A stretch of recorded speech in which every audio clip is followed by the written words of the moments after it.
حضرت آدم علیہ السلام کا واقعہ انسانی تاریخ کا پہلا اور سب سے اہم سبق آموز قصہ ہے، جو عالم ارواح سے شروع ہو کر جنت اور پھر زمین تک پھیلتا ہے۔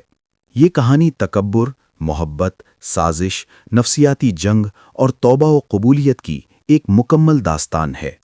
اللہ تعالیٰ اپنے فرشتوں سے مخاطب ہو کر کہتے ہیں، میں زمین میں اپنا خلیفہ بنانے والا ہوں۔ فرشتوں نے سوال کیا کہ کیا وہ وہاں فساد اور خون ریزی کرے گا؟ اللہ نے فرمایا، جو میں جانتا ہوں تم نہیں جانتے۔ اللہ نے آدم علیہ السلام کو مٹی یعنی کلے سے بنایا اور ان میں روح پھونکی۔ آدم علیہ السلام کو علم اسما یعنی چیزوں کے نام سکھائے گئے۔ اللہ نے فرشتوں کو حکم دیا، آدم کو سجدہ کرو۔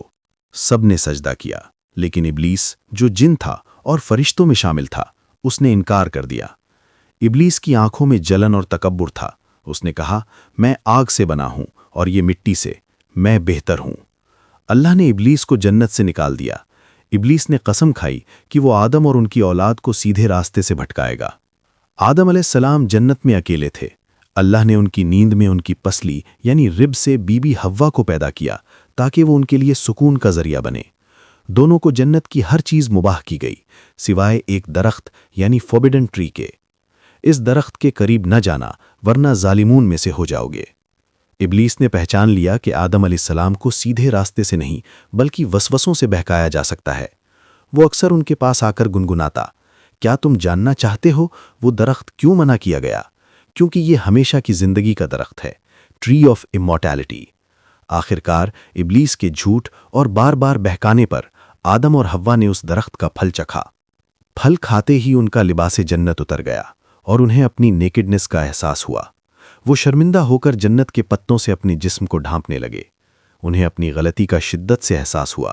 وہ رو پڑے اور انہوں نے فوراً توبہ کی، اے ہمارے رب، ہم نے اپنی جانوں پر ظلم کیا، اگر تو نے ہمیں معاف نہ کیا تو ہم برباد ہو جائیں گے۔